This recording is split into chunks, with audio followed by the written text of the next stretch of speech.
think China totally abuses our companies. They rip off our patents. They copy our logos. They rip off our ads. Undercut our products by 80%. And it's a real problem for American entrepreneurs in general. But there is no way that we can do all this manufacturing in the United States. There's too much of an insatiable desire for cheap goods. People want cheap things, period. And we don't have the manpower and the labor to actually build all this stuff in America. But we got to get away from China. Do you see risks, opportunities? Is it all just noise? Like just the things going on with all the tariff stuff and the markets? I mean, do you drown that out or is it impacting any of your businesses in any ways?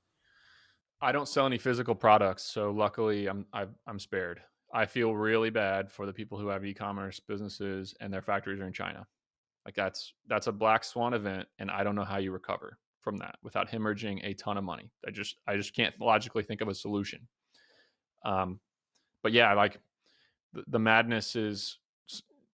I personally love to see the government moving fast, man. I like it when shit happens. I think China totally abuses our companies. They rip off our patents. They copy our logos. They rip off our ads. Undercut our products by 80%. And it's a real problem for American entrepreneurs in general. So if we can crack down on it now, and yes, there's going to be a lot of pain, but if we can crack down on it now, it's going to be a way better time to be an entrepreneur 5 years from now when knockoffs aren't getting shipped in and undercutting you and your livelihood nonstop. I think it's just terrible business practices. I agree with all that. I mean, and hopefully maybe through this, some other countries can step up to, because I mean, it's just tough to make stuff here. You got to import certain things. And, I've talked to some smart e commerce guys and it's like, they're like, it's not labor. It's like all the other stuff, like raw materials, real estate here is more expensive. I mean, it's hard Yep. to do it here. So even if it's like assembled here or made here, I think it's going to be a challenge into the future to truly onshore these things. But I agree with what you're saying about China. Like something has to happen there because they're they're trying to do everything they can to hurt the U.S., even though Yep. we're their largest trading partner. Yeah, so I'll make some predictions, and I'm just a guy. I've absolutely will preface this by saying this is for discussion purposes only because I don't know what the hell's going on as much as anybody else. But there is no way that we can do all this manufacturing in the United States. There's too much of an insatiable desire for cheap goods. People want cheap things, period. And we don't have the manpower and the labor to actually build all this stuff in America. But we got to get away from China because it's a national security risk, and they're not good actors. I see it going to Mexico. Because then it's not a national security risk. You still get the labor arbitrage and you can get it right across the border. Now we have some problems to solve at the border in Mexico, of course.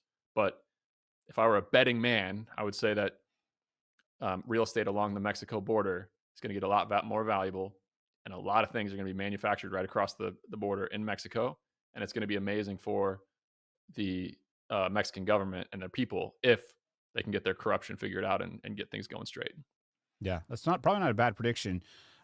Shifting a little bit to the real estate side, I mean, I do think that these macro moves impact you in that way. I mean, the rates in the bond market, it's been going crazy. Like, it's almost like there were some just wild moves, and rates came down a lot, and they spiked up, and so there are some things with these tariffs and what's going on here that do impact you guys. How much do you pay attention to that, or is it just like I can't, can only control what I can control. And if there's an opportunistic time to refi or do something, I'll do it. But you can't like obsess about it, or what? How do you think about that day to day? I'm very happy to be holding a portfolio of self-storage facilities instead of a portfolio of $100 million worth of equities. That's for sure.